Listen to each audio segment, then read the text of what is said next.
예레미야 29장 1절부터 9절까지 말씀을 저와 여러분들이 한 절씩 교독하고 마지막 9절은 함께 읽겠습니다. 선지자 예레미야가 예루살렘에서 이 같은 편지를 느부갓네살이 예루살렘에서 바벨론으로 끌고 간 포로 중 남아있는 장로들과 제사장들과 선지자들과 모든 백성에게 보냈는데, 그때는 여고니야 왕과 왕후와 궁중 내시들과 유다와 예루살렘의 고관들과 기능공과 토공들이 예루살렘에서 떠난 후라. 유다의 왕 시드기야가 바벨론으로 보내어 바벨론의 왕 느부갓네살에게로 가게 한 사반의 아들 엘라사와 힐기야의 아들 그마랴 편으로 말하되, 만군의 여호와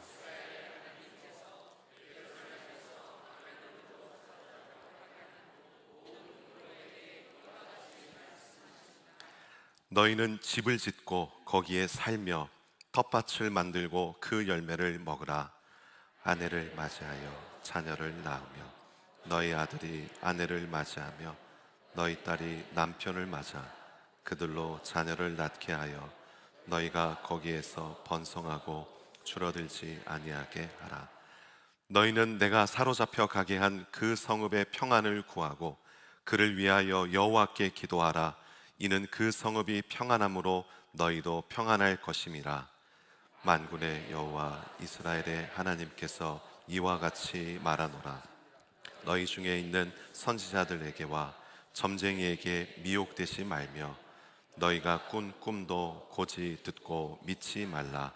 다 함께, 내가 그들을 보내지 아니하였어도 그들이 내 이름으로 거짓을 예언함이라. 여호와의 말씀이니라. 다 함께 자리에 앉으시겠습니다. 오늘은 마더스 데이입니다. 미국에서는 5월 둘째 주 주일을 마더스 데이로 지키고 있습니다.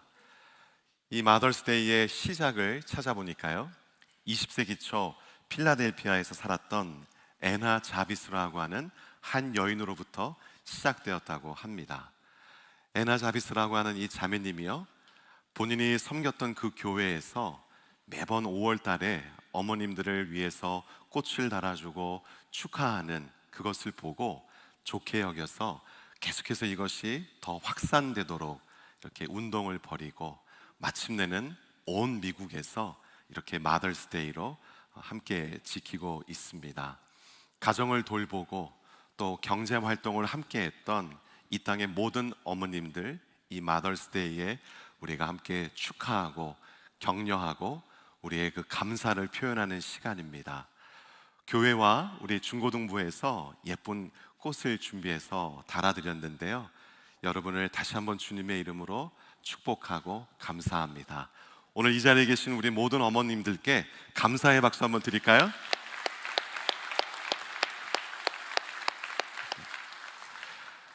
교회에서도 이렇게 마더스데이로 지키지만 가정에서도 더 풍성하게 우리 마더스데이를 통해서 어머님들 격려해드리면 좋겠습니다.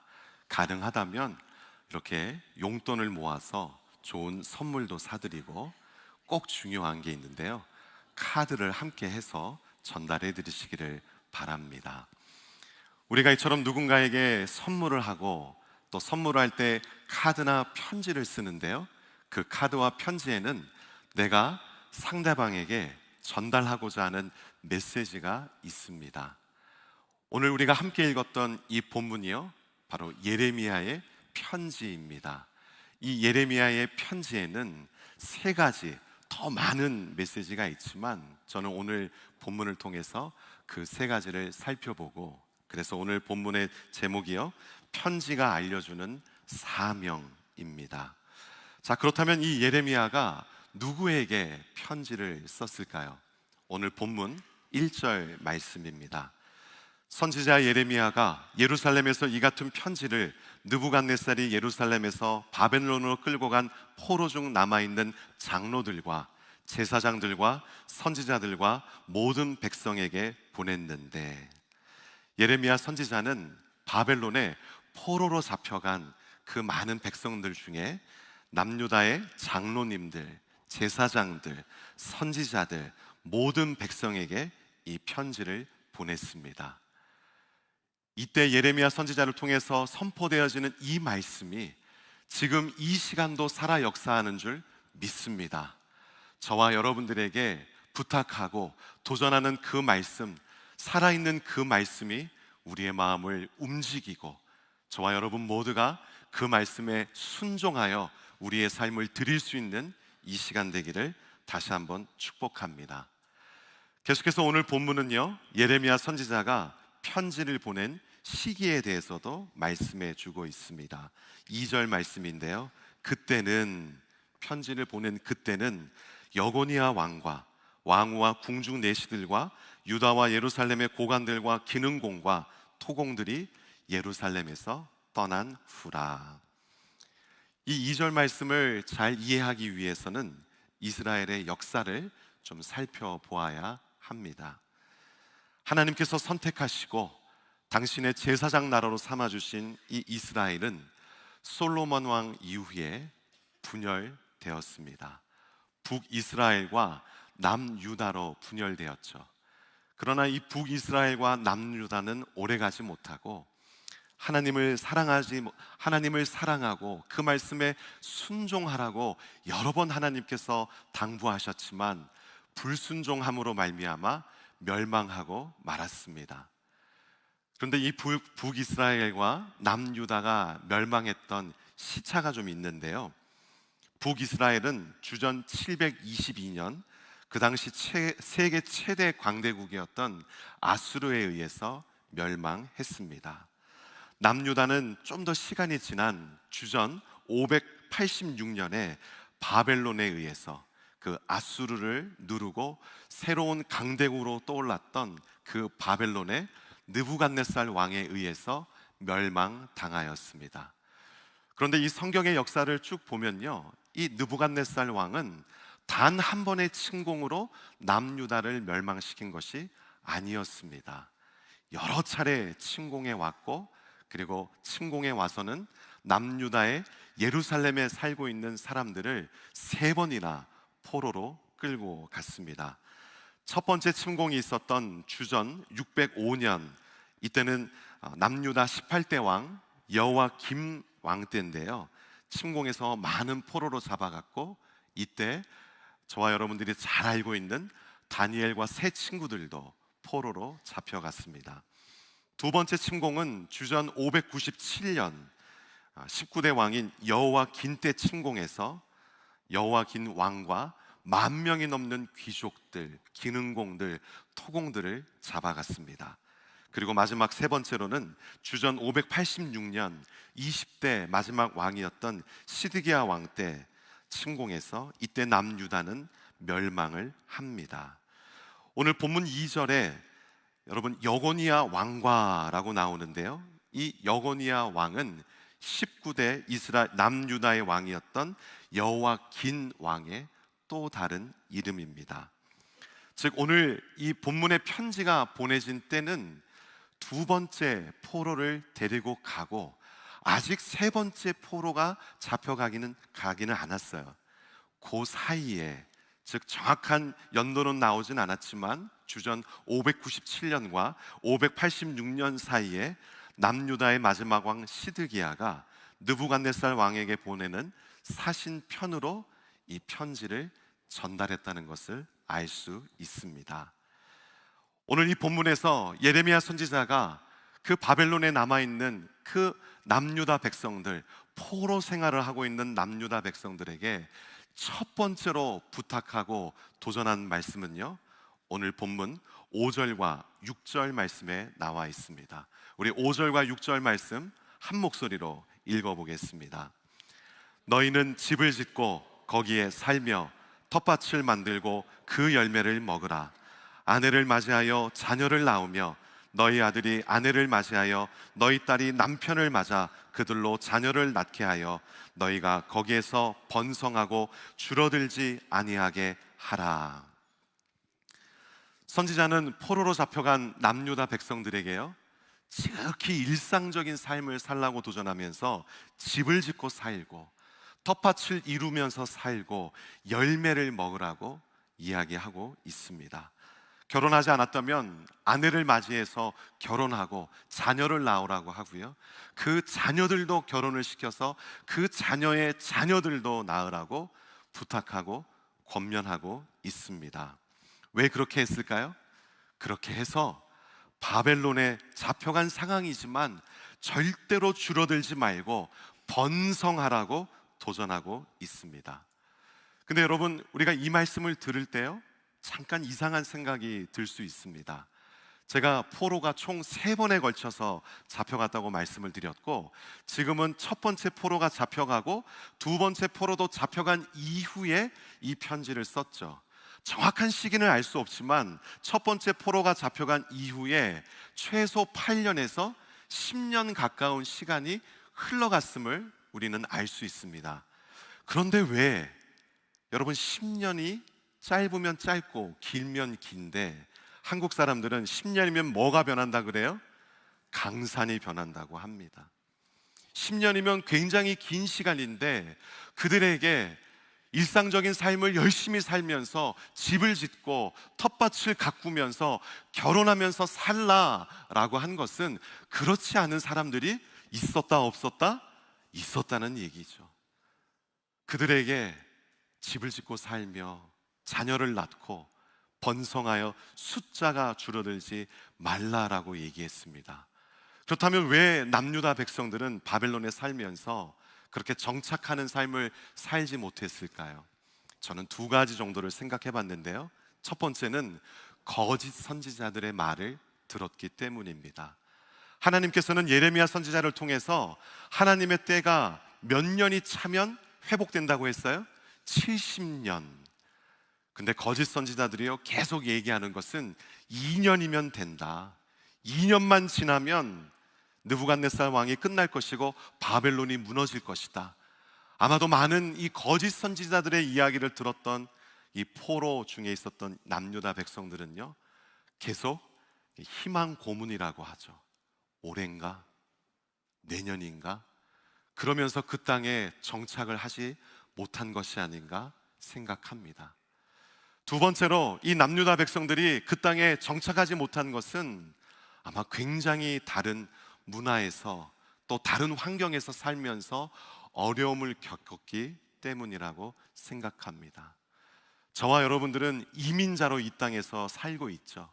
그래서 그 무엇보다도 내가 평생 살았던 고국을 떠나 타 문화권에서 산다는 것이 얼마나 힘든 일인지 잘 알고 있습니다. 여러분, 한 번쯤은 그런 경험 있지 않으세요? 이 사람이 분명히 나한테 지금 뭔가 거짓말을 하고 속이고 있는데, 이 내 마음을 이렇게 영어로 표현을 시원하게 못해가지고 늘 답답했던 마음들 여러분 겪으셨죠? 저만 그랬나 봅니다. 저는 좀 부끄러운데요, 제 말씀을 드리면 저는 맥도날드 드라이브 스루 트라우마가 있습니다. 웃으신 분들 비슷한 경험 있으신가요? 제가 그래도 미국에 지금 이제 한 4년 넘어가고 2021년에 들어왔으니까요. 그리고 그 이전에도 말레이시아 선교사로 있었죠. 제가 사역했던 선교단체는 미쿡에서 시작된 단체이기 때문에 영어로 의사소통을 했고, 제가 있었던 말레이시아 페낭은 중국계 화교가 굉장히 많았어요. 차이니스 말레이시안들은요, 그 나라 말인 바하사 말레이를 안 쓰고요, 영어를 굉장히 많이 써요. 그래서 제2 공용어가 영어입니다. 선교사로 사역하면서 부족하고 브로큰 잉글리시고 40 넘어서 더 이렇게 언어를 했기 때문에 부족했지만, 그래도 그 7년의 시간 동안 생존하는 정도 이상은 넘어서 한다 생각을 딱 하고 21년 미국에 와서 아이들이 맥도날드를 먹고 싶다 그래서 맥도날드를 딱 갔어요. 근데 많은 사람들이 다 드라이브 스루를 하는 거예요. 그래서 드라이브 스루를 딱 가고 차를 대고 문을 딱 열고 얘기했습니다. Three triple cheeseburger set please. 딱 그래요. 여러분, 말레이시아하고 한국에서는 보통 런치 때 뭐라 그래요? 세트라고 하죠. 말레이시아에서도 세트라고 그랬어요. 근데 미국에서는 세트라고 안 하고 뭐라 그러죠? 밀이라고 하죠. 제가 그걸 몰랐던 거예요. 뭔가 이렇게 영어가 이렇게 제2 언어인 사람이요, 머리에 영작을 하고 딱 얘기를 했는데 돌아오는 답변이요, sorry? 이런 얘기 딱 들으면 갑자기 모든 머리에 회로가 딱 정지되면서 내가 분명히 잘 얘기를 한 것 같은데 왜 이러지? 그래서 다시 한번 뒤에 아이들에게 정말 창피했지만 천천히 Three triple cheeseburger set please. 그랬더니 거기에서요, Excuse me? 여러분, 이처럼 자기가 살던 곳을 떠나 타 문화권에서 뿌리를 내리며 산다는 것은 쉬운 일이 아닙니다.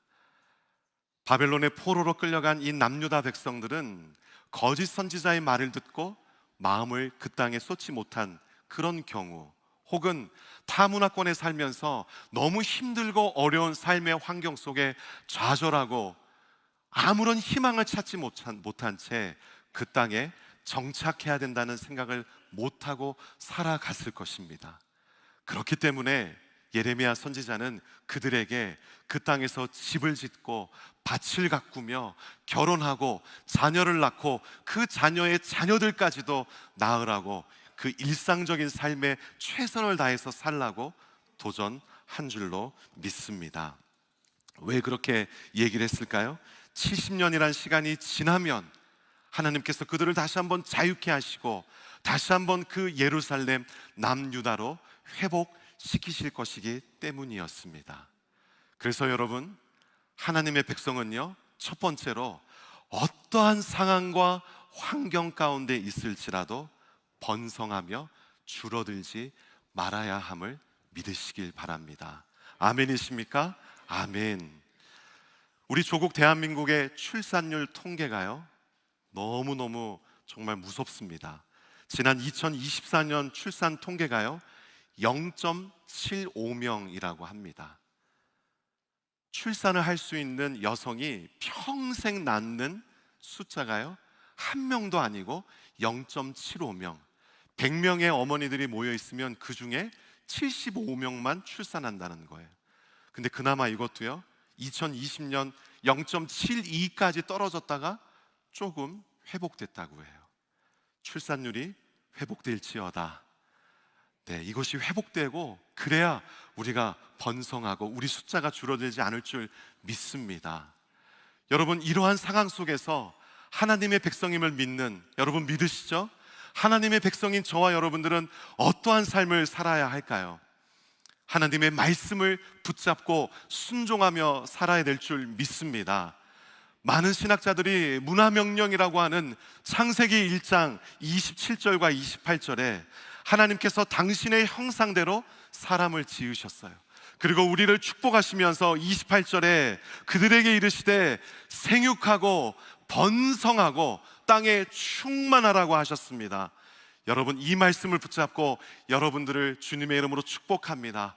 여러분, 이 땅에서 비록 우리가 이민자로 살지만 생육하고 번성하고 여러분 모두가 정말 이 땅에서 잘 되시기를 주님의 이름으로 축복합니다. 하나님의 백성은요, 이 땅에 살면서 생육하고 번성해야 될 의무와 사명이 있습니다. 저는 프라미스 교회 모든 성도님들이 이 말씀대로 여러분 개인의 삶에, 여러분의 가정에, 여러분의 자녀의 자녀들까지도 생육하고 번성하여 이 땅에서 다스리는 삶을 살게 되시기를 바랍니다. 예레미야 선지자가 두 번째로 남유다 그 포로들에게 부탁하신 말씀은요 7절에 나와 있습니다. 7절 말씀 함께 읽겠습니다. 너희는 내가 사로잡혀 가게 한 그 성읍의 평안을 구하고 그를 위하여 여호와께 기도하라.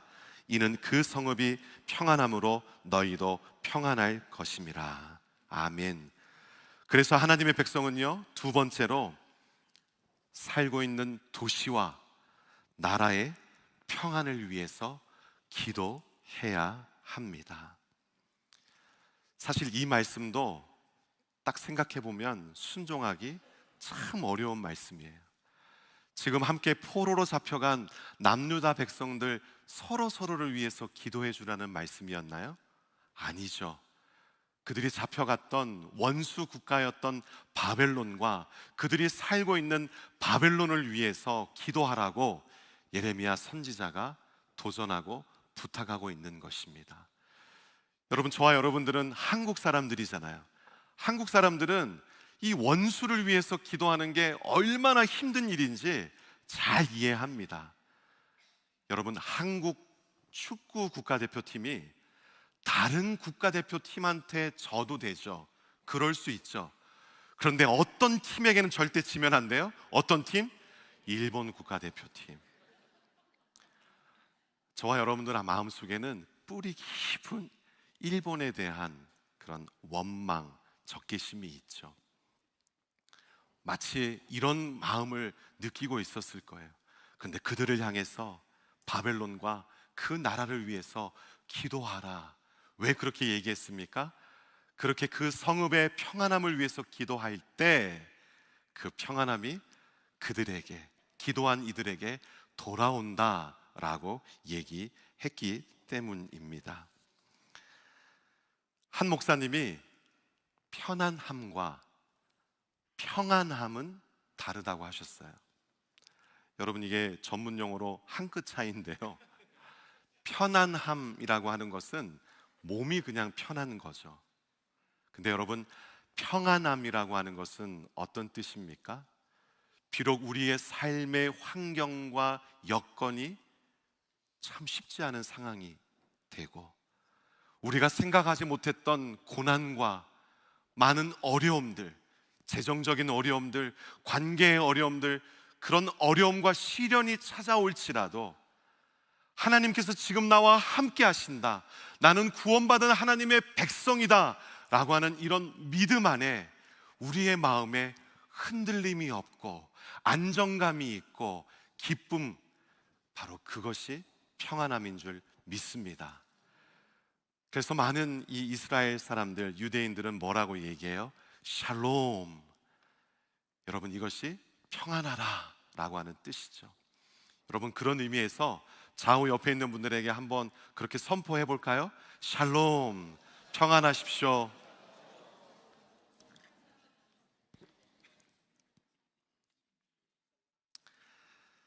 저는 여러분 가정이 주님께로부터 오는 평안함이 가득하게 되시기를 바랍니다.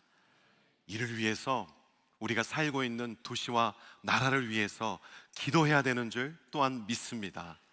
근데 여러분, 여기에서 우리가 살고 있는 이 도시와 나라를 위해서 기도해야 한다는 것은 구체적으로 어떻게 기도하는 것일까요?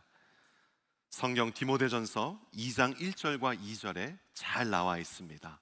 함께 우리 기도하는 삶에 헌신하겠다는 그런 마음으로 함께 읽으면 좋겠습니다.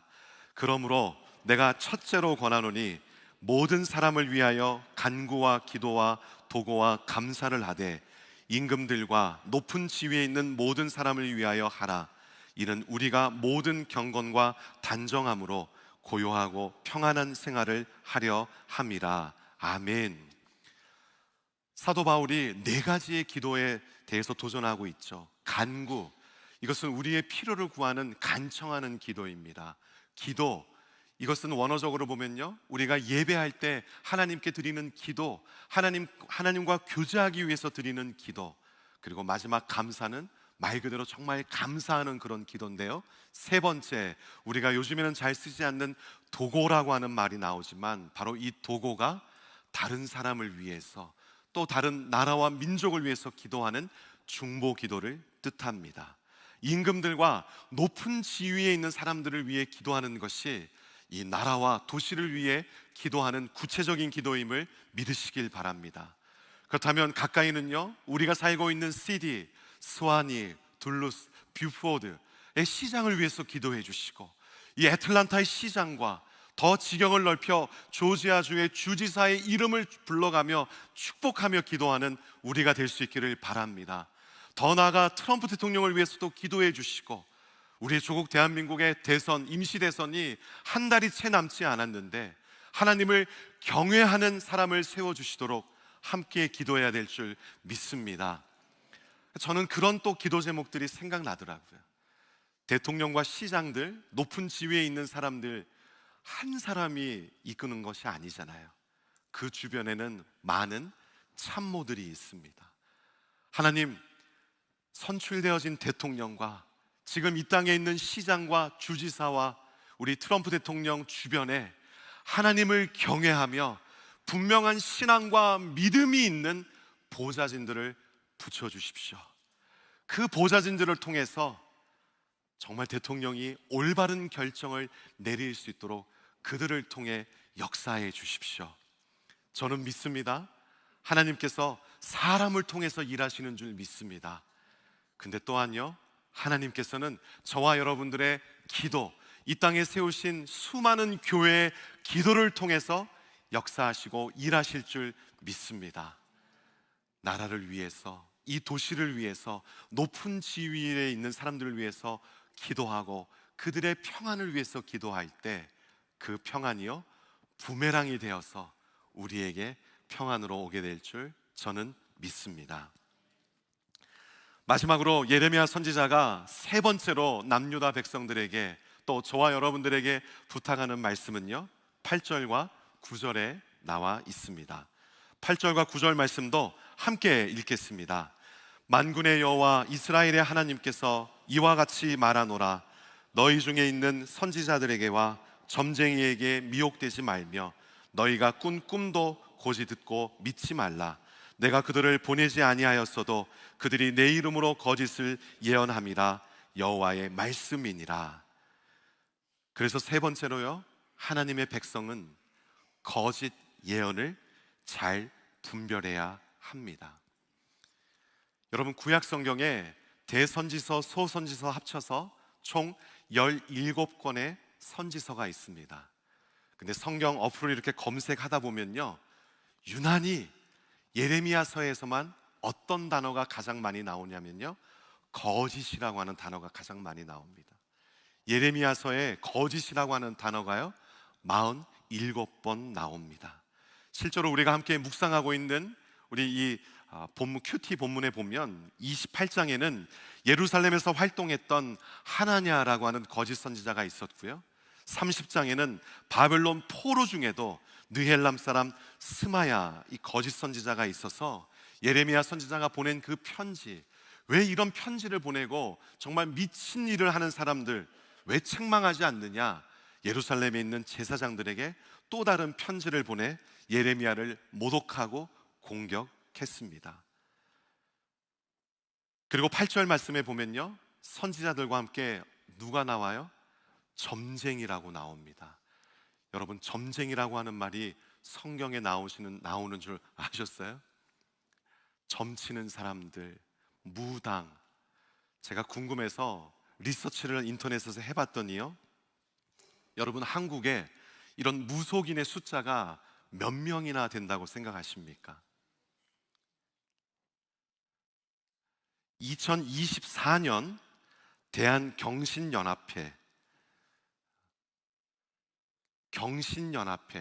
저는 처음에요, 하나님을 경외하는 사람들인가? 대한경신연합회가요, 한국 무속인 연합회래요. 경신연합회가 가장 큰 무속인 연합회인데요, 거기에만 등록한 무당만 30만 명이 넘고요.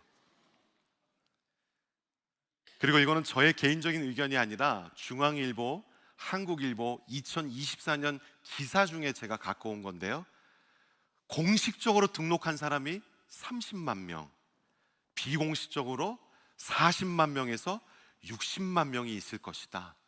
그에 비해서요, 개신교, 한국에 있는 개신교 목사님들의 숫자, 보통 옛날부터 뭐라고 저희가 기도하냐면 5만 개의 교회 10만 명의 사역자라 그래요. 최근에는 한 6만 3, 4천 개의 교회 12, 3, 3만 명, 이렇게 숫자가 좀 늘어났지만 목사님들의 숫자보다 몇 배가 더 많은 것이 무당들이 숫자가입니다. 여러분, 근데 왜 이렇게 무당이 많을까요? 그 이유는 무당을 찾고 무당에게 무엇인가 메시지를 듣기 원하는 사람들이 끊이지 않기 때문입니다. 여러분, 제가 오늘 이 말씀을 통해서 거짓 예언을 분별해야 한다고 하는데요, 우리가 살아가면서 우리가 듣는 메시지는 크게 세 가지 메시지가 있어요. 첫 번째는 하나님의 음성입니다. 아멘. 근데 두 번째로요, 우리의 원수 마귀의 음성이 있어요. 복음서에 보니까 마귀가 예수를 팔려는 생각을 누구에게 집어넣었대요? 가룟 유다에게. 그래서 우리가 생각하고 있는 이 생각이 하나님께서 주시는 생각인가, 원수 마귀가 주는 생각인가, 그리고 마지막으로 나의 생각인가 분별하셔야 합니다. 여러분, 우리가 살고 있는 이 말세 때의 특징이 디모데 후서 3장에 잘 나와 있습니다. 너는 이것을 알라. 말세에 고통하는 때가 이르러 사람들이 뭐 한대요? 자기를 사랑하며 돈을 사랑하며, 사랑하는 게 자기를 사랑하고 돈을 사랑한대요. 그리고 4절 말씀에 또 누구를 사랑한대요? 쾌락을 사랑하기를 무엇보다 더 사랑한대요? 하나님을 사랑하는 것보다. 결국 이 말세에 살고 있는 믿음 없는 사람들, 정말 죄송하지만 이곳에 예배를 드리고 있는 하나님의 백성이라고 고백하는 여러분조차도 내가 하나님보다 내 자신을 더 사랑하지 않나? 내 자신을 사랑하기 때문에 나의 성공과 어떻게 하면 돈을 더 잘 벌 수 있을까? 어떻게 하면 내가 더 명예를 얻고 성공할 수 있을까? 무당 찾아가서 비는 게 다 그런 거 아니에요? 자기를 사랑하고 돈을 사랑하고 쾌락을 사랑하기를 하나님보다 더 사랑한대요. 그래서 우리는 하나님의 음성, 예수님께서 마태복음 22장에 분명히 말씀하셨죠. 주 너의 하나님을 사랑하고 내 이웃을 내 몸과 같이 사랑하라 하셨지만 우리는 그 음성이 들리지 않는 거예요. 주님, 너무 부담스럽습니다. 저는 그냥 모습만 보이고 저 사랑하고 주님 돈 사랑하고 그렇게 살길 원해요. 주님, 제게 그렇게 살아갈 수 있는 건강도 주시고 돈을 사랑하며 살아갈 수 있도록 주님 조금만 봐주세요. 예레미야 선지자는 하나님의 말씀을 계속해서 방해하는 거짓 선지자와 점쟁이들의 그 말을 분별하라고 도전하였습니다. 저는 오늘 여러분들에게 예레미야가 보낸 편지를 통해서 세 가지의 말씀을 도전드렸습니다. 첫 번째는 뭐라고 말씀을 드렸죠? 여러분, 무엇보다도 어떤 상황에도 번성하여 줄어들지 않는 저와 여러분 되기를 바랍니다. 두 번째는 우리의 기도가 회복되고 도시와 나라의 평안을 위해 기도하는 저와 여러분 되기를 바랍니다. 그리고 마지막으로 우리가 늘 듣는 이 음성이 하나님의 음성인지 마귀가 주는 음성인지, 아니면 하나님의 음성이라 믿고 따라가지만 혹시 내 음성은 아닌지 우리가 분별할 수 있기를 바랍니다. 마태복음 7장 24절에 그러므로 누구든지 나의 이 말을 듣고 행하는 자는 그 집을 반석 위에 지은 지혜로운 사람 같으니 나의 이 말을 듣고 행하지 아니하는 자는 그 집을 모래 위에 지은 어리석은 사람 같으리니. 아멘. 오늘 선포되어지는 이 말씀을 그냥 깨닫고 듣고 끝나지 마시기를 도전합니다. 여러분들이 지혜로운 사람이라면, 하나님의 백성이라면 이 말씀을 듣고 여러분의 삶에 행하시기를 도전합니다.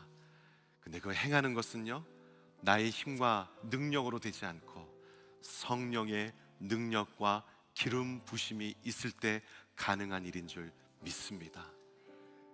저는 우리 프라미스 교회 모든 성도님들이 말씀을 듣고 행하여 반석 위에 집을 지우는 사람, 번성하고 정말 생육하고 번성하고 나라와 도시를 위해서 기도하고 거짓 메시지는 분별하여 하나님의 진리의 말씀을 선포하는 저와 여러분 되실 수 있기를 바라고 축복합니다. 함께 기도하겠습니다.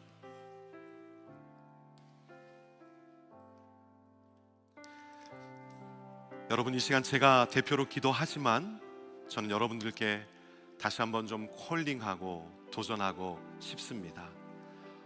오늘 저와 함께 이 말씀을 나눈 여러분들 가운데 어떤 상황에서도 번성하고 줄어들지 말아야겠다, 그리고 아무리 힘들고 어려운 상황 가운데서도 도시와 나라의 평안을 위해서 기도해야겠다, 그리고 내 목소리에 귀를 기울이는 것이 아니라 하나님의 음성을 잘 분별하면서 살아야겠다, 이렇게 결단하는 분들이 있다면 두 손을 가슴에 모으면서 우리의 결단을 하나님께 좀 표현하고 싶습니다.